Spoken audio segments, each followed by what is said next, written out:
I think it was Ed was talking about the agreements that, most of you probably click the yes box or I agree. Well, there's a software program that you can download, and I have just written about this on my Twitter account, and it's called Utilizer. And what it does is once you download it and run it on your computer and you sign up for, let's say you're downloading Microsoft Word or anything like that, and you don't want to click on that yes thing, it will go through the agreement for you and pick up any inconsistencies. And if you want to write this down, it's at javacoolsoftware, all one word, .com/Utilizer, and it's EULALYZER.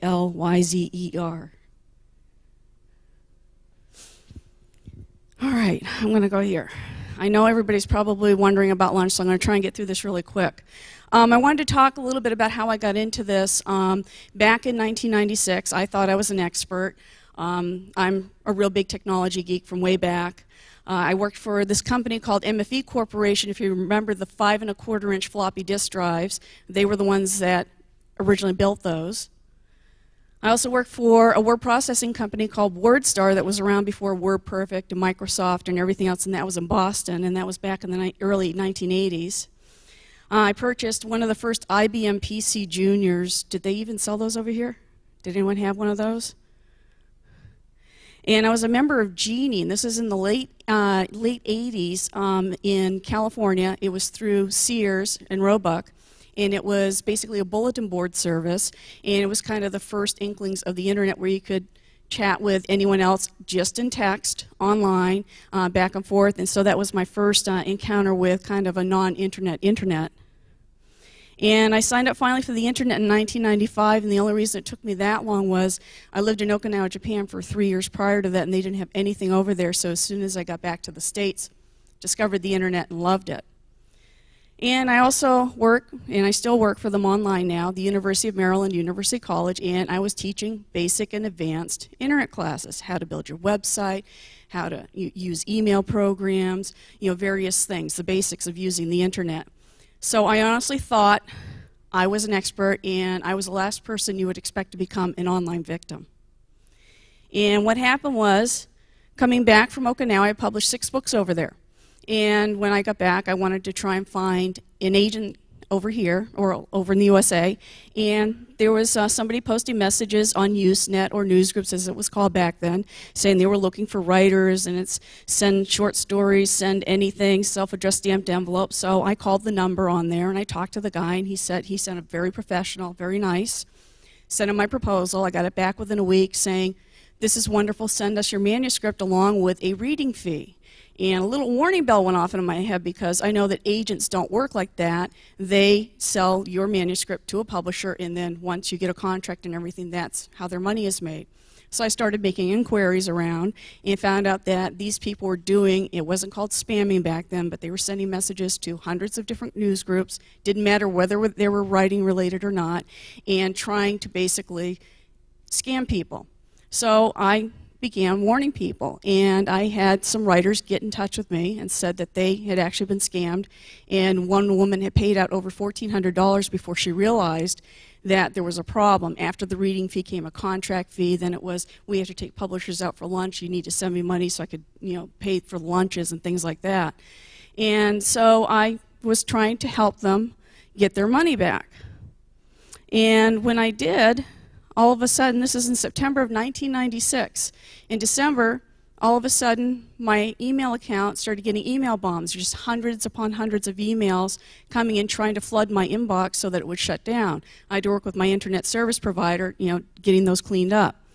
After that, I had forged messages started showing up in my name, going to all sorts of news groups calling people morons and idiots, and that I was, an international expert and I knew what I was talking about. And I guess those weren't getting enough reaction because all of a sudden the same messages showed up and said, if you want to call and tell me what you think of me, here's my phone number, and they listed my home phone number. Nobody called, which is good. And then in January of 1996, all of a sudden, more messages began showing up on Usenet, and the subject line was hot for love bites. And it was a message from me saying I was going to write a new book about fantasies, spelled with a PH, which drove me absolutely crazy, and that I was looking for stories about sadomasochistic stories, and if anyone wanted to share them, they could not only call me at home, but they could stop by my house any time of the day or night, listed my home phone number and my home address. So I started getting phone calls from all over the world, and I started getting frightened because I was thinking, if someone's going to call me from Germany, what's going to stop anyone from coming to the door and knocking and looking for sex? So I called law enforcement. I started with the local police department, and the gentleman was very nice, and he said, well, I'd love to help you, but what's a news group? And I said, well, if you don't understand what I'm talking about, how can he help me? So he said, try the FBI. The FBI couldn't help. They didn't know, if there were any laws in place. So I found a lawyer online, and he said, this is really intriguing, and I would like to take this on. So I sued them. It was a whole bunch of names that were in these posts. When they were looking for writers, they used probably about 20 different names. So my lawyer filed a suit, and one of the people in it decided to countersue me, saying I was stalking and harassing them. After that, we changed our phone number several times to unlisted numbers, but they kept finding it and they kept calling, and it just was getting worse and worse. And like Hamish was saying, it was kind of a mental thing, trying to see how much they could do to get me so upset, hopefully trying to get me to stay off the internet. They contacted the University of Maryland and said, pretending to be me, saying that I was sick of teaching and that I was going to make a lot of money and, show the whole of UMUC. And the dean called my boss there and said, who's Jayne Hitchcock? And he said, don't worry, we know the messages aren't coming from her, and we're working with her on this. And death threats were sent to my lawyer. He got a phone call one day saying, are you representing Jayne Hitchcock? And he said, yes, I am. And they said, well, you better stop representing her or we're going to come and kill you. And I talked to him, and I said, are you going to quit the case? He said, no. He says, this is just getting better. And they actually sent reporters death threats as well. I was followed in a parking lot at one of the university campuses because I would go from satellite campus to satellite campus. And since New York wasn't far from Maryland, where I lived at the time, it was just one of those things where it was like, how far are these people going to go? And it got to the point where I became paranoid. I would actually look under my car, just to see if there were any, devices there before I would drive anywhere. And then I got to the point where I got really mad, and I said, I'm not going to let these people do this to me. I'm going to do something about it. Two of their lawyers resigned from the case. We found out finally that there were actually only 3 people involved that were inventing all these names. It was Ursula Sprockman, she was in her late 50s, James Leonard in his mid-40s, and this guy named John Lawrence, who was the person who filed the countersuit against me, and we didn't know how old he was. Eric Wenger from the New York State Attorney General's office notified me and my lawyer in 1999. I remember this started in 1996. They had gone ahead with the case with all the information I got from these writers. They had gotten scammed, and he wrote that he received a copy of an order from the justice that the pleadings for their failure to attend a series of court conferences and grants the relief that were requested, including injunctive relief, restitutions, costs, and penalties, which meant that the writers would get back the money that they were scammed out of, which was my whole goal in the first place. September of 1999, the Postal Inspection Service called me. They wanted to do an investigation, and by this time I was so frustrated because these people kept putting off, the court with my civil case, and they kept harassing me online, and they just would not let up. And I said, you know what, I'm sending you everything. I'm just sick of this whole thing. And in January 2000, there was a message on my answer machine from the postal inspector, and he said, well, I have James and Ursula in my custody, and I just about picked myself up off the floor and said, oh my goodness. He said, yeah, we had to use a battering ram and everything to go in and arrest them. And I was just really curious, and this is what she looked like. These are from their driver's license photos. And I said, well, what about John Lawrence, the third person? He said, well, you're going to love this one. He goes, James there had created John Lawrence. This other personality had his own social security number, credit cards, and everything. And if you look, he went to a lot of trouble to try and make himself look a little bit different in his driver's license photo. So they were indicted in February of 2000 on federal charges of conspiracy to commit mail fraud, perjury, and making false statements. They pled guilty in May of 2000. Sentencing was postponed 14 times. All writers who were scammed began receiving their checks finally. In November of 2001, they were sentenced. She received 3 years probation due to her heart condition and her age. He received 8 months in jail, which was the maximum because there were no laws for cyberstalking or harassment or electronic communication, and 3 years probation for mail fraud. They were also ordered to pay over $2,000 more for people that were not covered by the Attorney General's case. I hate to say it, but there's a lot more. My civil suit was finally settled. Jayne's put off his jail time because of Ursula's poor health. In August of 2002, he actually filed an appeal, and he lost. He served his sentence finally from September 2002 to 2003 in April, and she died soon after he got out of jail. Now, this started in 1996 and went all the way through 2003. This took a big chunk out of my life. But, like they say, sometimes you have to make lemonade out of lemons. I actually helped get the first online harassment law passed in the state of Maryland where I lived at the time. Since then, there are 45 states with cyberstalking or related laws, and I've helped with a lot of them. I've actually testified, and I helped co-write the one. I live in Maine now, and helped co-write the Maine law. I began speaking to computer grits in Maryland, and I actually trained the Maryland State Police with their computer crimes unit, and that's when I began training law enforcement.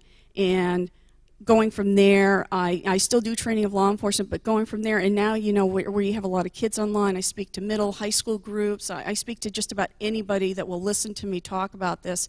And, as the last speaker said, it's about education. You got to try and get the word out there, and that's what I try and do. But I find that there really is still a lack of knowledge among all law enforcement, and it doesn't matter whether it's local small departments all the way up to federal. No matter how much I get out there and do training, there's still so many that just don't have the knowledge and the capability. And sometimes if they do have the knowledge, it's the judge that doesn't. This is according to this guy who wrote an article, Andrew Forwin. Computer forensics in the courtroom is an IT literate judge and jury necessary for a fair trial. And if you can't read the URL at the bottom, I can give it to you later. Some argue that a judge should at least possess a level of technical knowledge in line with that of a typical man on the street. Such a need was highlighted in 2007 during the trial of 3 men accused of inciting terrorism via the internet, when Judge Peter Openshaw admitted that he was struggling to understand terms such as website. I've actually worked on 3 cases myself, personally, with 3 different police departments where the cops were wonderful. The attorneys that they had were wonderful, and they understood everything. They get up in front of the judge. Judge looks at it and he goes, I have no idea what you're talking about. I don't know why, she's an adult. Why doesn't she just shut off the computer? And 3 times the cases got thrown out. It's because of the lack of knowledge when it got up that high to a judge. Now I'm going to talk a little bit about our group. We have 2. WHOA, it's haltabuse.org. It's working to halt online abuse, and 2 years ago we started the Kids and Teen Division, and that's haltabusektd.org. And we help online victims anywhere in the world because, again, people tend to forget the internet is international. And so we help victims. We don't care where you're from. Our volunteers are from all over the world. I have one with me today. She lives here in the UK, and it's an amazing organization. Well, both of them are, because we started in February of 1997 where there was another woman who was going through a similar situation as I was, and we started WHOA, and we have just gained in popularity over the years. We help victims for free because we get a lot of referrals from victims who come to us because they went to law enforcement first, and law enforcement were like, we can't help you, we don't know what to do, or sometimes law enforcement would just say, contact WHOA. And we have over 30 people there, and we're all volunteer. We started calculating statistics back in 2000, so we have 9 years of statistics. They're all up on our website at haltabuse.org. We get up to 75 reports each week. Some weeks we get more, some weeks we get less. Last week when we had the full moon, I don't know what it is about a full moon, I don't care what anyone says, we get a lot of cases on those weekends, and God forbid there's a holiday and a full moon at the same time. Of the cases, we get 90 to 95% legitimate, and what I mean is we still get people. We have an extensive questionnaire we have victims fill out, but we still get people complaining to us about the Nigerians or the lottery scam or some spam they got saying it's got the word penis in it, and they're really upset, and that's harassment. So we have to weed through the cases. Last year, over 30% of the victims actually went to law enforcement first for help, and they were told to come to us or they found us online. We actually resolve over 70% of the cases that we get before they escalate to a worse situation. The 30% that we cannot resolve, we do have to work with law enforcement or lawyers or even private investigators. So if we can resolve a lot of these cases, and the goal, as Hamish said, was trying to end the harassment, trying to get rid of it, not necessarily throwing somebody in jail, but trying to end it before it really gets bad. Statistics are based on victims who completely filled out the questionnaire we have, like how old are you married, what gender are you, things like that. And if they didn't fill that portion out, we didn't calculate the stats. Each year, the primary way the harassment began, no matter where they encountered the person online, was via email. And this has been consistent every year for 9 years. No matter where they met, the harassment usually begins via email first. This is followed by message boards last year, then instant messaging, telephone, not cell phone, and MySpace. The year before, it was email, message boards, websites, and chats. So you can see there was kind of a shift there with how they're being harassed. We saw an increase in how harassment started by means other than that. You have YouTube, you have Craigslist, where people are posting fake personal ads up on Craigslist, or actually posting ads saying, come to my house, I'm moving, come take anything you want, it's free. And there was one case where this guy in Florida was driving home, and he actually saw people driving away with things from his yard. And he stopped one of the people and they said, yeah, you posted an ad on Craigslist saying, take everything, it's free. You have personal websites, photo websites, gaming websites, blogs, dating websites, forged profiles, I mean, you name it. We think we've seen everything, and I swear we still get cases to this day where I just go, I don't know how people think to do this kind of thing. Almost half of the cases show that the victim and the harasser are not in the same state, and sometimes not even in the same country.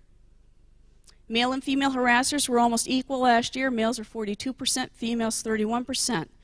Back when we started calculating these statistics, 68% of the harassers were male. We're seeing a real big increase in that perceived anonymity online, where people get a free email account or they create a false profile pretending to be somebody else to harass somebody. And that's why you're seeing more females getting involved in doing this. Every year the victims were half and half on whether they had a prior relationship, which means that half of them, it's not necessarily an ex. It could be somebody in their family, somebody they work with, go to school with, and the other half are complete stranger on stranger cases like what happened to me.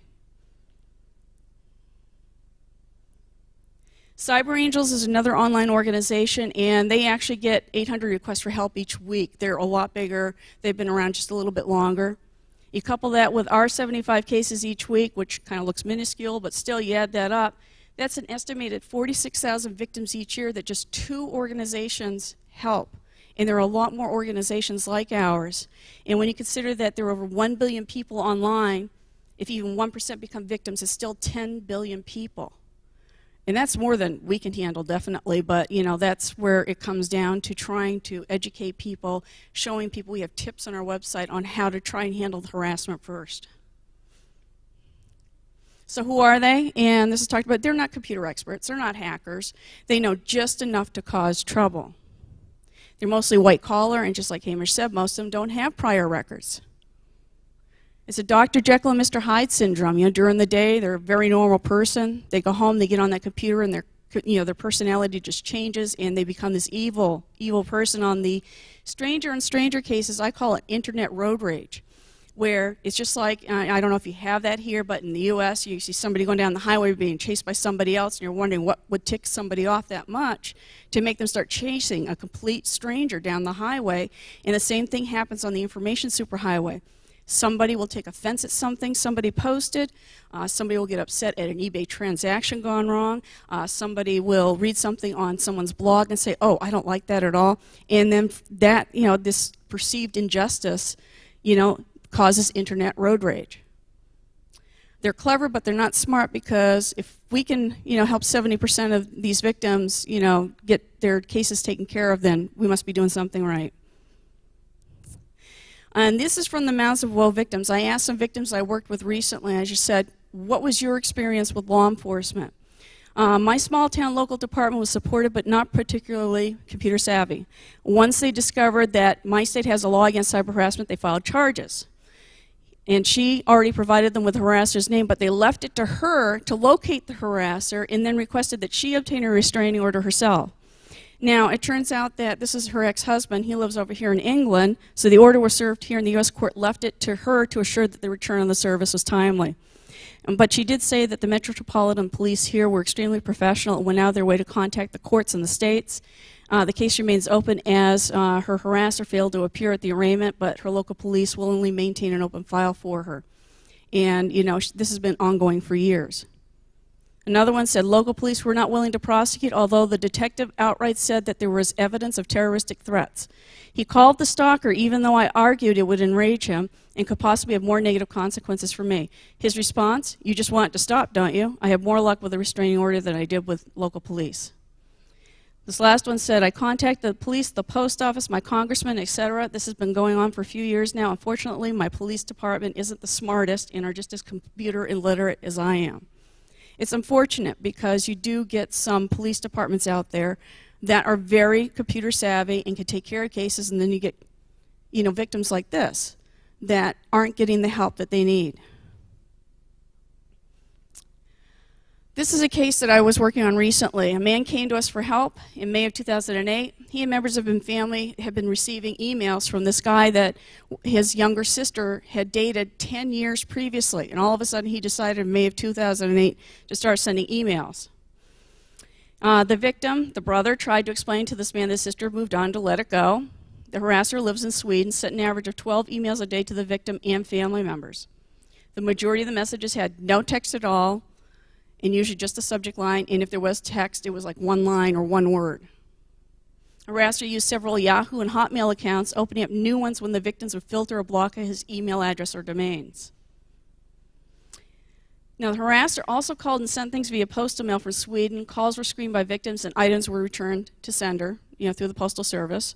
One sister, not the ex, was on AOL Instant Messenger one day, and the harasser IM'd her, claiming that she was his ex, and began to stalk her, assuming, and just, you know, he had this thing in his mind that that was his ex, even though she kept saying, I'm not her.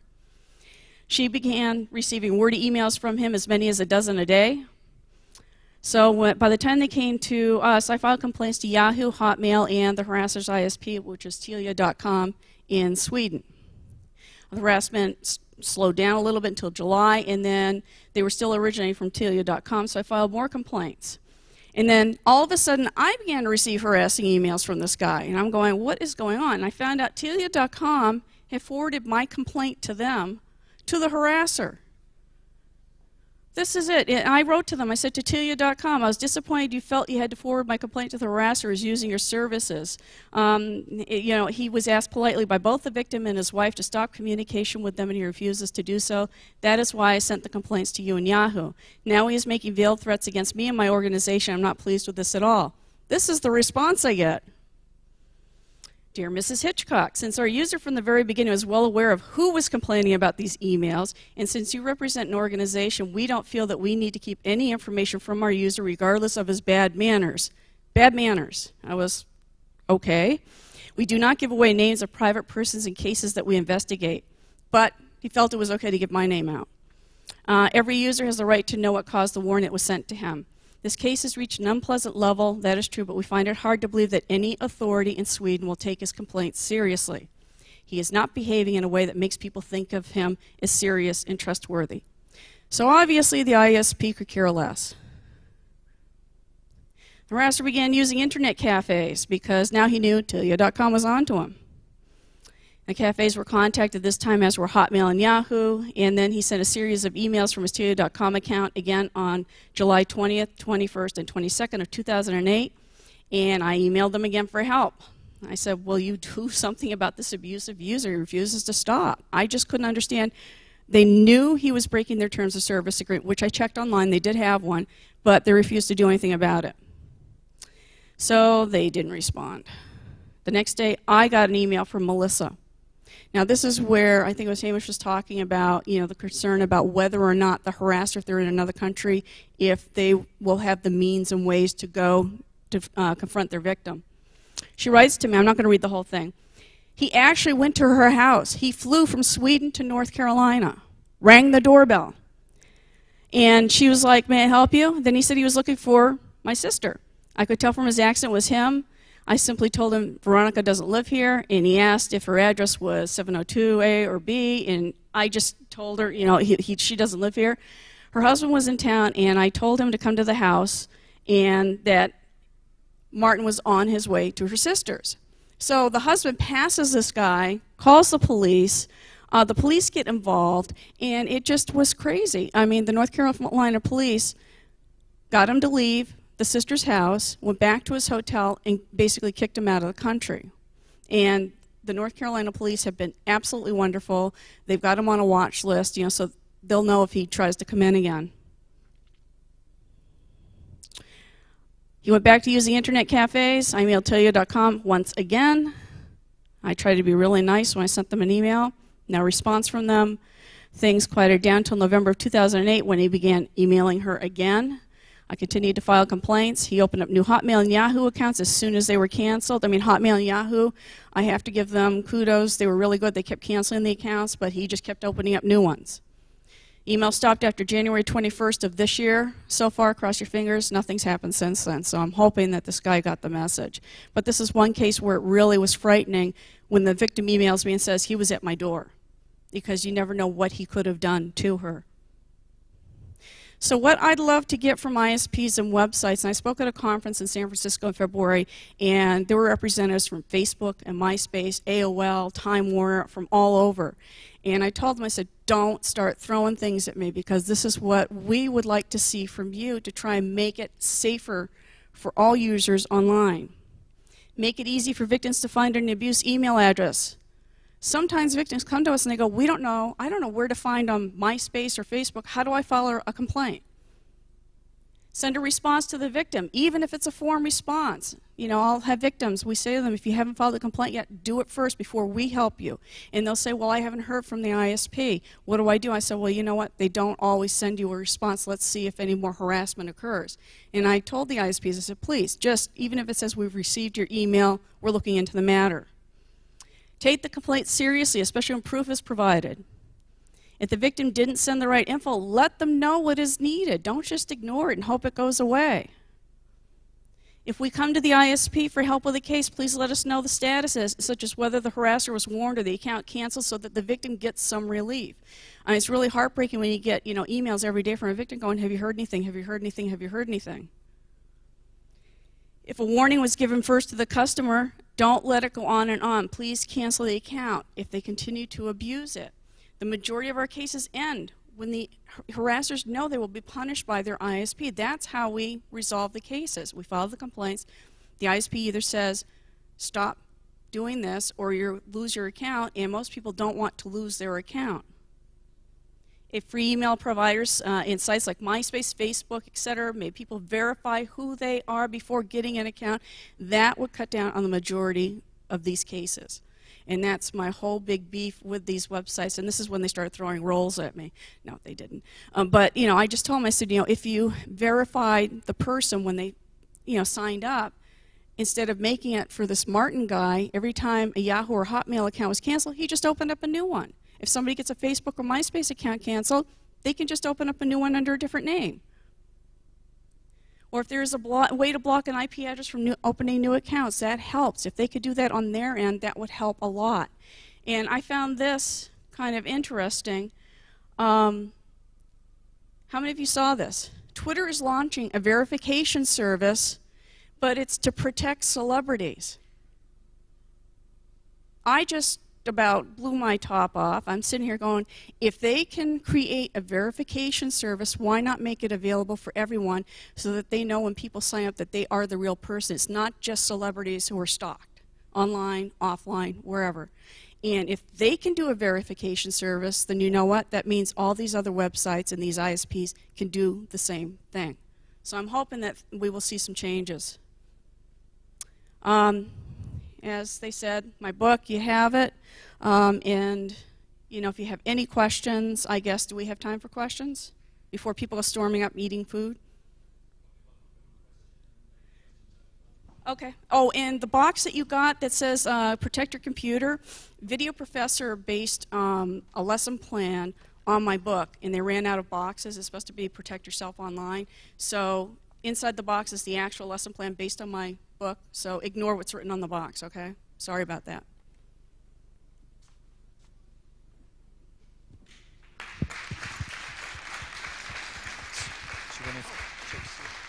Is there a quick question, or do you want to hold questions over lunch? I mean, if someone's got a quick question for Jayne, we can take that now.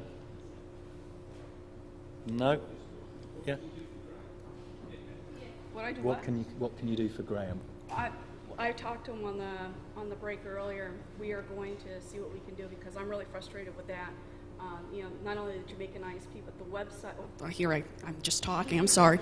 But the websites where these messages are being posted, I mean, they can be taken down. He said that they're saying it's freedom of speech, but I'm hoping that with WOA as an organization going in with the good reputation that we have, I'm hoping that we can get a lot of this stuff pulled.